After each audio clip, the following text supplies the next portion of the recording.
Hello everyone, and welcome to this week's episode of the Who's Who TV Show. I'm your host, Deborah Baird-Hutson, and I'm excited about this week's episode. We finally managed to publish and start distribution for the 2025 edition of the Who's Who in Guyana Business Directory, featuring 14 sectors and plenty industries that are already thriving in Guyana, and it gives you insight to what opportunities exist for you, particularly as a business owner. Today, I'm happy to bring you a business tip of the day. This one is from Seek Goding. It says, there's no shortage of remarkable ideas. What's missing is the will to execute them. As we begin, we'll take you behind the brand of the Who's Who in Guyana Business Directory. You'll hear from Saudia Persaud, representing the Suriname-Guyana Chamber of Commerce. They've been featured in the Who's Who, and they're also a distribution partner. Let's hear from Saudia.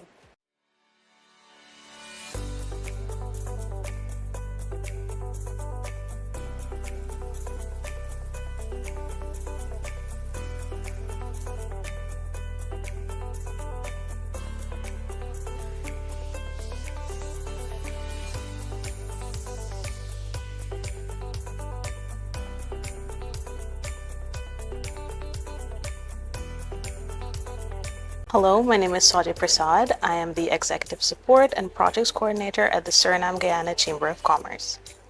The Suriname-Guyana Chamber of Commerce, aka the SGCC, recently celebrated our one-year anniversary on August 31st of this year. We are, to date, 100 members strong. We represent over 20 sectors, and we expect to be well past 100 by the end of the year. The interest has been amazing and not surprising given the fact that we are the primary BSO facilitating trade, investment relations, business connections, and facilitating collaboration between Suriname and Guyana at this point. The SGCC is the only BSO facilitating these aspects between Suriname and Guyana currently.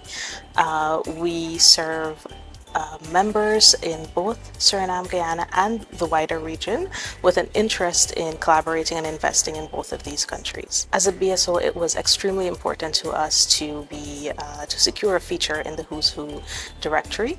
We really use it as a business tool. That's how we would describe it, because we reference it constantly to look for potential members and connect our current members with contacts they are looking for. There is, of course, the Guyana version and the Suriname version, so we take these directories with us on every trade mission we go to formulate contacts we want to connect with and build some relations with. Since we've been featured in the Who's Who directory, we have gained additional interest. In the chamber, we see a lot of persons contacting us saying that they found us in the directory, and we then use the directory to suggest contacts for our membership. The SGCC is also a distribution partner for the Who's Who directory. What this means is that persons can access the directory from the SGCC office for the 2025 version and going forward. If I'm to describe the directory in one word, like I said, it would be a tool. It really is a business tool. It's constantly referenced, and it has gained us so much interest and traction in our connections, and it helps us to better represent our members and really facilitate meaningful connections for them. When you're browsing through the directory and you come across the SGCC feature, we really hope that it conveys how dynamic this BSO is and our offerings in terms of all of the types of businesses we serve, whether it be small, medium to large size businesses, regional companies, international companies, or fellow BSOs. We are able to support these organizations and businesses in terms of their goals and objectives. Our membership is a bit different for SGCC. We set up a membership plan with our members, and we ask them to bring their goals and objectives for that plan to us, and we support them in our own capacity. The SGCC ensures that we secure spaces at all of the expos and conferences that we can, happening in Guyana, in the region, and even a few international conferences also, so that our members who perhaps cannot attend in their own capacity at that time can be represented by us at those key and crucial events.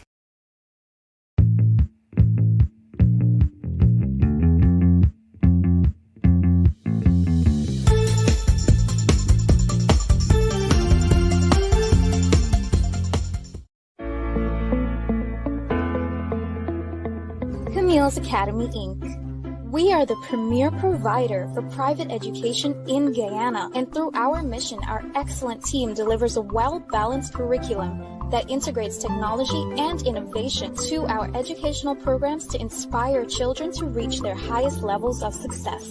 Check us out at any one of our 4 locations or contact us today. Enroll now for nursery, primary, and secondary level. Camille's Academy, Inc. Be inspired to innovate. Discover a whole new level of engine performance. Ready for the twists and turns. Ready for the road less traveled. Ready for the unexpected. Ready for the thrill. Extreme performance. Hyundai X-Tier. As a leader, it's important to know these disc styles so you can begin to better understand the people around you. It's also important to understand that we are all a blend of these styles. Sure, we can adapt those blends based on our environment or when a specific situation calls for one style over the other. But more often than not, we've all got to accept our DISC and learn to live, work, and play and accept these basic truths. So there you have it. We're all different, but we are predictably different.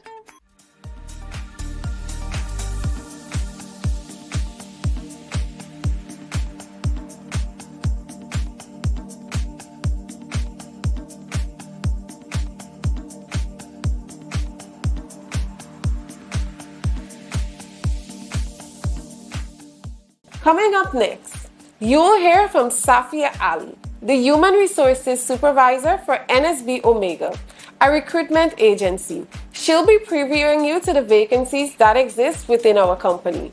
Stay tuned. Hello, I'm Safia, the HR Supervisor at NSB Omega Guyana Inc. Today I will be telling you about a vacancy we have for one of our clients.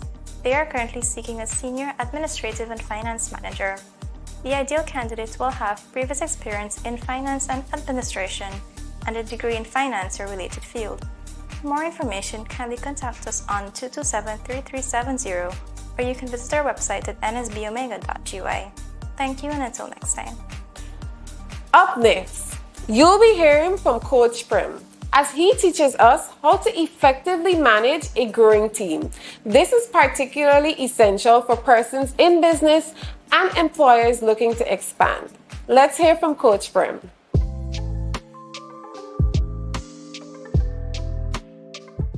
Hey, my name is Parmendra Parson. I am a business coach with Action Coach Guyana. Today's question is, how do you manage a growing team efficiently? That's a really good question. A growing team is something that is it's that part of the organization or that growth of the organization that is it's reached its limit, and you want to be able to maximize on the efficiency or the growth that you're experiencing. All right, there's 3 things I want to talk about. First thing is, we need to, as leaders, we need to be able to understand what it means to delegate. And to be able to delegate, you'll need, as a business owner or as a manager, you'll need to know that role, know that thing that you're going to delegate, because that's the first step. As you know, as you understand that role or you understand that skill, you need to be able now to start training your team or that person who's going to take on that role. First of all, identifying them, and then to be able to start training them. You see, there are 5 steps to delegation. Basically, it's first of all, you need to be able to know that skill. The second one is you need to, the individual who you're going to train, they'll need to see or observe you doing it. So you'll be able to establish a bit of credibility in it, as well, and they're able to observe you doing that activity as well. And the third step is looking at how you can be able to start working together, doing it together, and then slowly transitioning into that person start to practicing that skill or that activity. Eventually, you'll move on to the fourth step, and the fourth step is being able to have that person take on that activity, and you're now observing them. And the last step in the delegation process is where they are competent at it and they're doing it. So that's our first step in terms of delegation. All right. The next thing as you're looking to delegate is you'll need to look at the systems and the processes that you have. Because as you're doing this activity or doing this task, you'll need to have consistency in how you are doing this activity, because you want to have that result and that same consistent result every single time, looking to be able to improve it. So having systems or a checklist of the steps that are required is important. And the third thing is you'll need to be able to have that feedback mechanism in place where you are back and forth in your understanding the challenges or the areas for improvement as your team member or team members are completing that task. So to sum it up, remember the 3 steps or the 3 things that you can do to maintain efficiency in a growing team is first, understanding the process of delegation as a leader, as a manager. Second thing is to be able to put systems in place, checklists, processes, and SOPs, we call them, so that your team knows exactly what they need to do and they have a document that they refer to, because you don't want them to be coming back to you.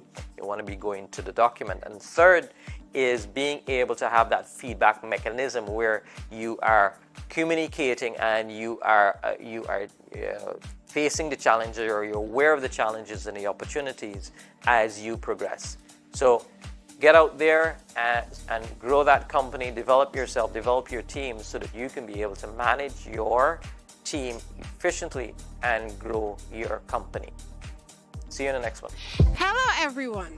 If you've made it this far in our TV show, then you've arrived at BizPulse.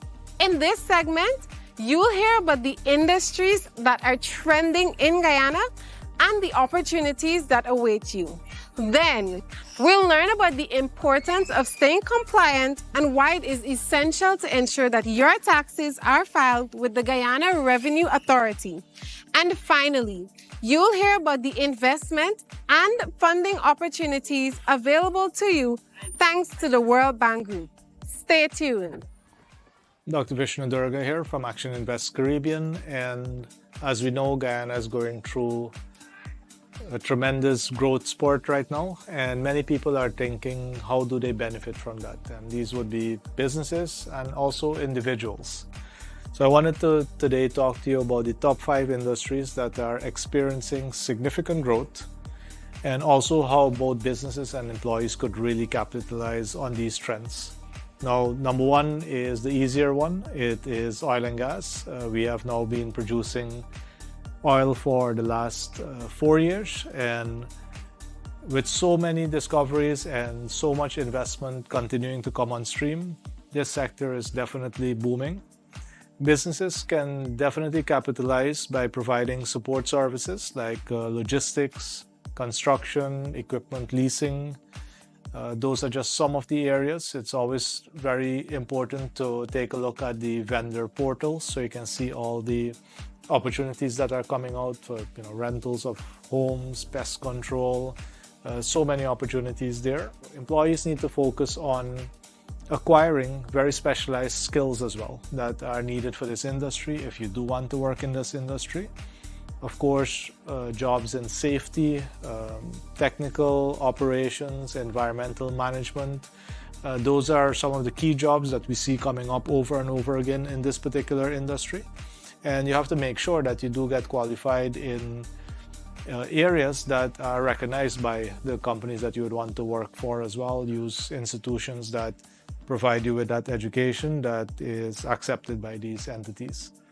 Number two, what we see here happening in Guyana now is definitely the construction and infrastructure sectors. What we're seeing is that the cities and the places where people are living, which are close to the economic activity, especially in regions 3 and 4, continue to expand rapidly. Businesses can capitalize on this by offering materials, machinery, real estate development services. As you would see in many communities now, there are many hardware stores. It's easy to be able to order the different supplies that are needed. So definitely a ton of opportunities there. Transportation is a big one there as well.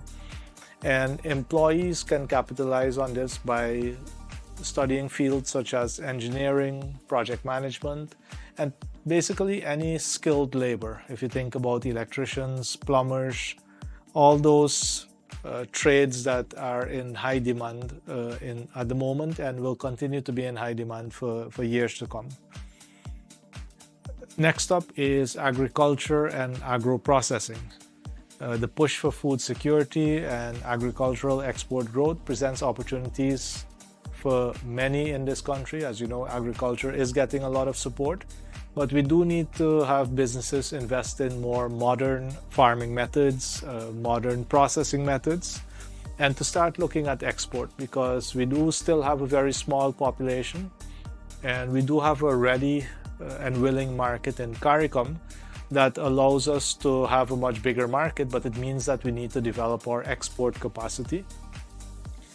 Employees can focus on upskilling in areas such as sustainable farming, agribusiness management. We have to remember that agriculture and agro-processing is a business. It's no longer something we do for just the upkeep of the family if we are really going to take it to the next level.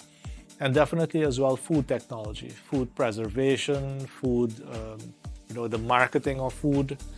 Those are skills that we need to know, or else we'll end up losing this race to people who have that technology, have that skill, but may not actually have the quality of food that we have here in Guyana and in the Caribbean. Area number 4 is one of my favorites, tourism and hospitality. We are an ecotourism giant, and we are getting more and more global traction.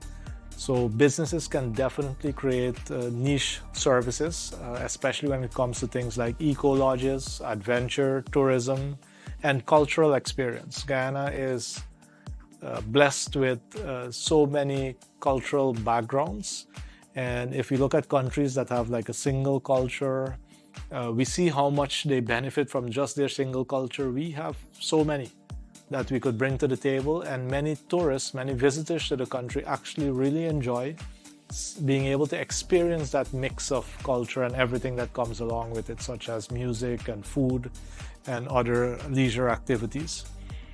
Employees, definitely, if you want to be able to benefit from what I think will be one of the largest sectors moving forward, really need to be able to pursue training in things like hospitality management, tour guiding, and also marketing, because before we can even deliver the service, we need to ensure people know what we have to offer. And then finally, I think what will really be a sector that will develop very strongly is ICT and digital services. We can see that the demand for these digital services continues to increase. I think gone are the ways of pen and paper and Excel sheets and a lot of disjointed systems. We are seeing that businesses can really start investing in technology solutions for e-commerce, cybersecurity, and also financial services. With so much of our information now being online, we have to protect it. We have to make sure it's still accessible to the company and to the users who really need this. And of course, employees can capitalize on these sectors specifically by upgrading their skills in things like software development, data analysis, IT support, or very simply starting to understand how tools like artificial intelligence work, because that's a that's a thinking tool. It allows you to really accelerate the speed of your thinking. And I think by really focusing on these high growth industries, both businesses and employees can really position themselves to take advantage of the economic expansion and innovation that is happening in Guyana. So with that said, it doesn't mean that these are the only 5. These are the big 5 that we are seeing really rapidly growing and having a lot of opportunities for businesses and employees in Guyana. Take a look at your chosen sector, your chosen industry. Do a bit of analysis. Take a look at where is your own sector going and how can you ensure that as a business you're ready to serve people who can benefit from you, but also as an employee that this is a long-term space that you want to develop your abilities in and you really are also aligned with it. You enjoy doing that specific skill that you bring to the table, that specific ability that you bring to the table. Because as one of my mentors always says, when you love what you do, you'll never work a day in your life. And I'm happy that I have found that for myself, and I do wish this for everyone else. Hello everyone. Today I will be walking you through the top 3 reasons why I believe you should pay your taxes as a business owner.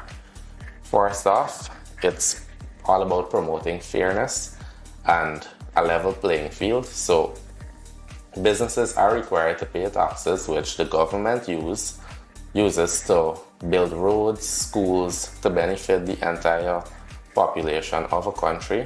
So that in itself would be creating fairness and a level playing field for everyone involved.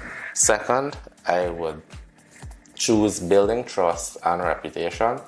In terms of building trust and reputation, you want your business to be on the legal side of things at all times. Now, paying your taxes will ensure that you have and maintain a positive relationship with your customers and suppliers as you are compliant, which leads me in to my third point, which I believe it's critical, and it's legal compliance. Now, if you don't pay your taxes, you're operating an illegal practice by not paying your taxes. So in doing so, you protect yourself from any risk of litigation, which means that your business will be legally compliant and you will have nothing to worry about as a business owner. Thank you. Good afternoon, everyone. My name is Diletta Doretti, and I'm the World Bank representative for Guyana and Suriname, based here in Georgetown. As the World Bank representative for Guyana and Suriname, I could not think of a more opportune time for private sector investment to be unlocked than now. With Guyana continuing to experience such an unprecedented economic growth, and for Suriname having just signed the final investment decision, which will poise the country to be on a similar trajectory than Guyana in the next years to come. At the World Bank Group, we have placed private sector development at the core of our country strategy for both Guyana and Suriname, because we all recognize that private sector is the real engine for economic growth and job creation. To reflect on this new emphasis on private sector development, we have also revised our staffing model by increasing our presence on the ground, including more senior staff based in Guyana, the introduction of a joint country representative myself, and other tools. This will help to speak with one unified voice, but at the same time bring and leverage the different instruments that our institutions offer to ultimately better serve our clients, both on the public and on the private sector side. Although I'm cognizant that we have not been as active on the private sector front in Guyana in the last few years, this is something we are actively looking into correcting, and we are looking at opportunities to unlock private sector investment, whether it's in the financial sector or in the agribusiness or tourism sector, just to name a few. In doing so, we draw on the vast expertise and the value proposition that our private sector arm, IFC, offers. This is through a combination of investment and a technical advisory. Just to give you a sense of this value proposition, in the last year, IFC has invested $16 billion in US dollars in companies and in financial transactions all across Latin America and the Caribbean. In the context of the Caribbean region, IFC is focused on fostering social and financial inclusion, especially for the underserved groups, expanding digital connectivity and promoting climate-resilient investment to help countries in the region become more resilient to climate shock, something that unfortunately we see more and more happening. We have also helped advise government, like we have done recently in Jamaica, on how best to structure public-private partnership or PPPs. PPPs help authorities design well-structured and impactful projects that mobilize private sector capital where is more needed. This is, however, not done alone. Partnerships are key in the way we operate to reach scale and impact. I would like to acknowledge two of the colleagues who are sitting on the panel today, Lorena from the IDB and Lisa from CDB, because these are two of the partners we work closely together. Especially with IDB, we are working on a number of different initiatives, from education to strengthening resilience in the Caribbean and the overall Amazon agenda. Because working together, we can all achieve greater impact. To conclude, I would like to reiterate our World Bank Group commitment to fostering more private sector development in the region.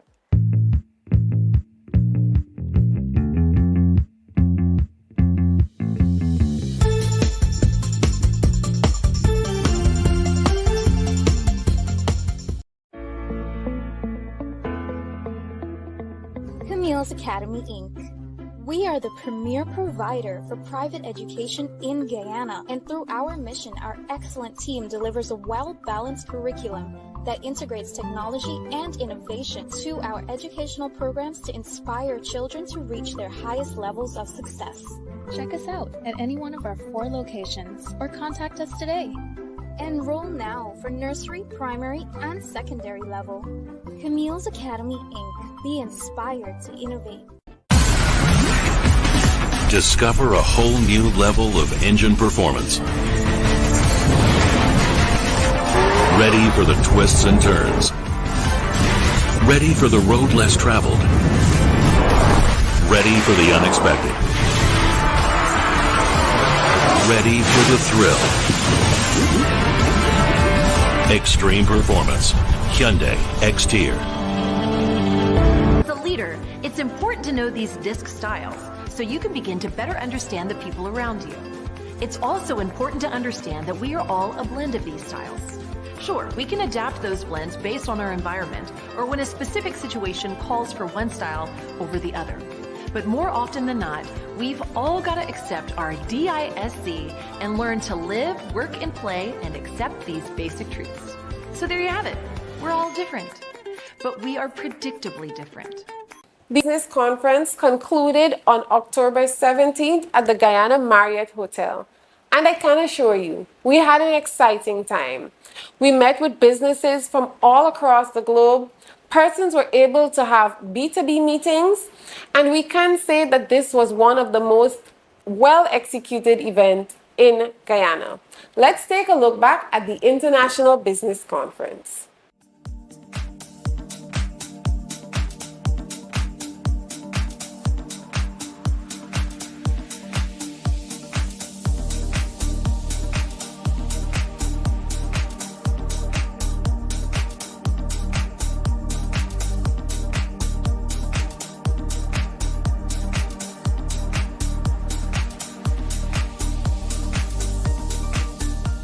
So one of the things, ladies and gentlemen, to really remember when visiting Guyana, and for those of you who will be visiting Suriname as well, is that many Guyanese wear multiple hats. I probably wear at least 50 in this country, so today I'll just be speaking to you with 3 in mind, and especially with my hat as IBC organizer. So from that perspective, I would like to welcome you to the inaugural International Business Conference. It is really an honor to stand before you here today as we gather to take part in what promises to be a transformative event for businesses, for collaboration and investment in Guyana and Suriname. Just as we opened registration at 2 p.m., we have already had almost 100 meetings. The team has a bet going to see if we can get to 1,000, but it's really nice to see all these businesses making connections. And please remember that in this entire conference, although we've done our best to put all the pieces together, you are the most important piece. You meeting with other stakeholders, other businesses, other government agencies is the reason why all of this is put together. The entire idea was born out of the success that we've seen with B2B missions, especially cross-country, where businesses have made a lot of meaningful contacts and deals were spurred during those connections as well. Today we have a lot of members who've already started to do joint ventures with each other. They found suppliers. And as you know, the Suriname Guyana Chamber of Commerce was really established to foster those relations between our two countries, to really help local businesses expand their networks and create opportunities across the borders.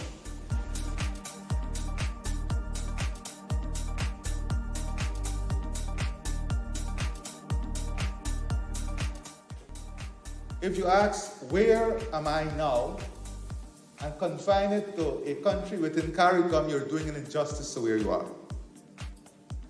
Because you are in a place that is connected to the Guyana Shield, in answering the first question, that includes French Guyana, Suriname, Guyana, sections of Venezuela, Brazil, and goes up. At the same time, we are part of the CARICOM family. At the same time, we are part of the CELAC region.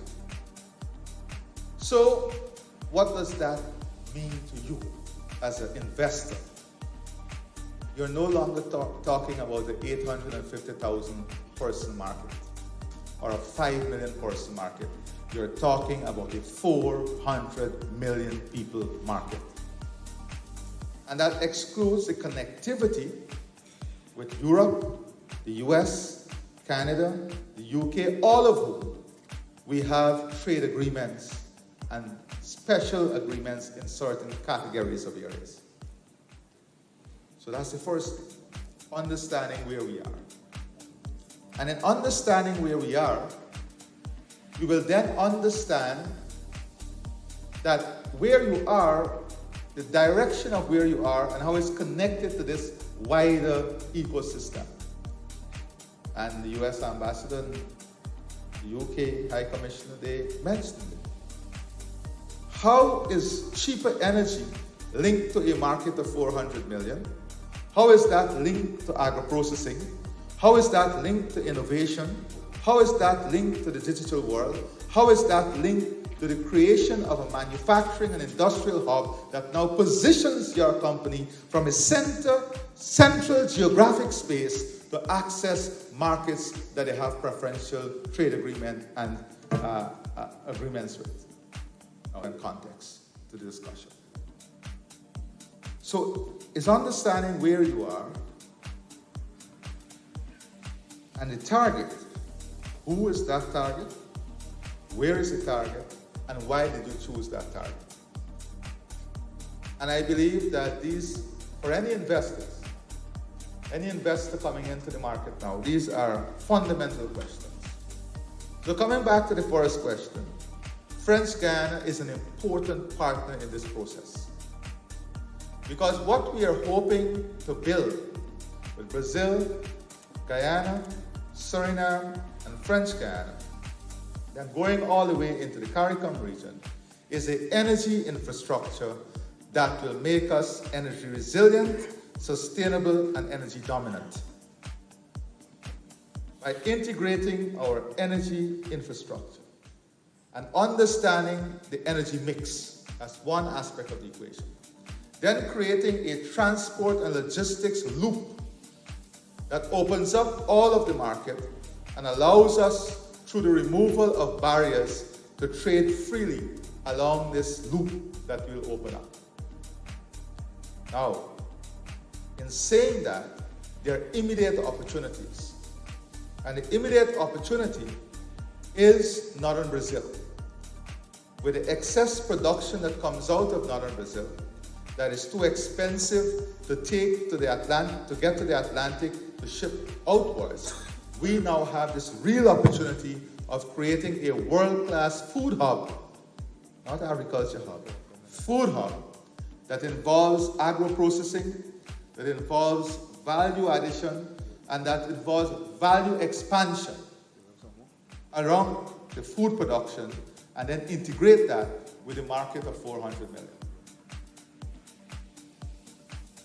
So that is another aspect: energy, food, but importantly, guess what?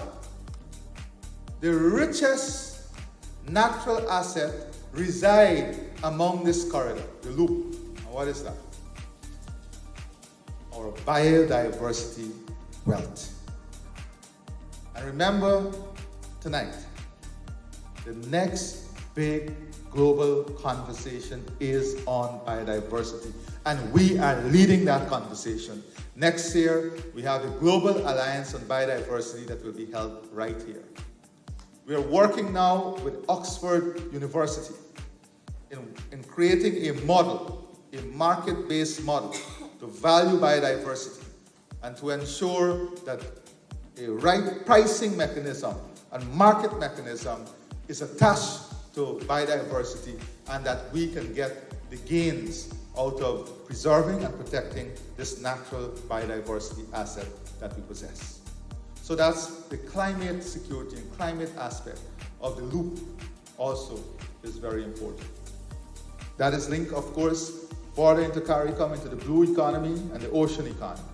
A lot of work that is going on there. In Bahamas, for example, the underwater forest that has immense possibility in being a new aspect of the economy. And then innovation and digitization. How important innovation and digitization is in what we want to build. So what we are building in Guyana is tomorrow's economy today. And we're not doing that by words. We're doing that by strong strategic policy intervention. We know that there's enormous gap as to where we are now and where we ought to be. But we have canceled out where we ought to be. And we are focusing on where the world will be in 2030. And we are applying the rationale that will build for where the world will be in 2030 as against where we ought to be, and then working backwards and bringing the population up to speed with that. So we are adjusting in real time the gap, the digital gap, the technology gap, the infrastructure gap, the human potential gap within the next 5 years, getting to 2030. And 2030 is a very important stock-taking point for the world, when it comes to energy, our climate targets, renewable, when it comes to food security, all of these things. So there'll be a self and collective evaluation at that point. And I want you to take this piece of information also. In this region we're located, we are very close to strategic important partners. Partners that share the same values with us also. And let us look at what is happening with some of those partners. In the UK, 25% of the population are considered youths today. That's 15 to 35. 27% in the US, and 26% in Canada. In Guyana, it's 40%. And if there's any problem with the stats, please blame Vishnu. I asked him to check it for me just before I came up here. And he showed me he used the good version of chat what? Okay.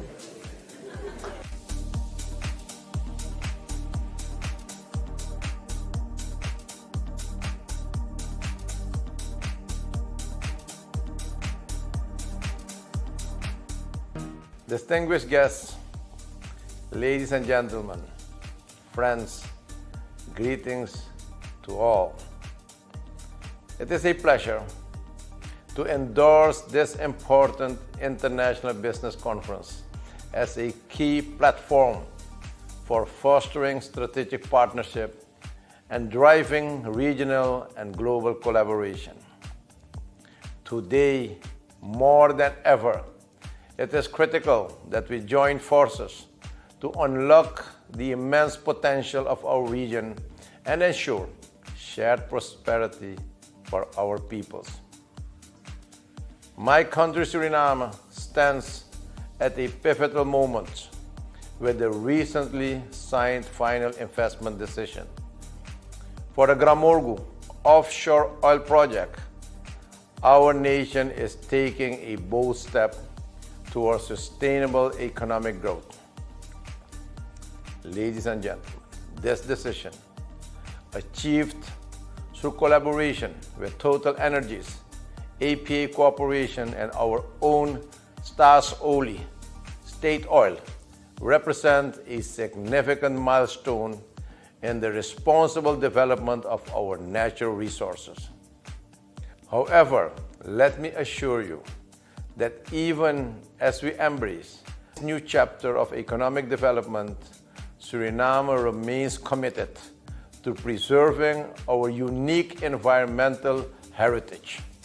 We'll continue to uphold our carbon negative status and ensure that no citizen is left behind in this journey of progress.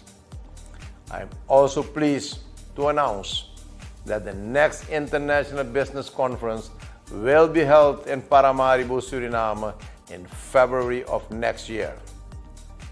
And I'm looking forward to welcome you in our beautiful country as we continue to deepen our regional cooperation and create new investment opportunities. I wish you all a successful and productive conference. I thank you and may God bless you all.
And there you have it.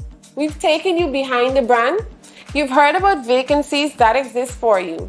You've heard from Coach Prem on how to effectively manage your teams. And then you've heard business tips from the industries that are thriving to the funding and finances available to you and the importance of filing your taxes. And of course, we took you through the International Business Conference and gave you a recap of one of the most interesting business-to-business events held in Guyana. I hope that you enjoyed this week's episode, and we hope to see you in the next 2 weeks. Bye!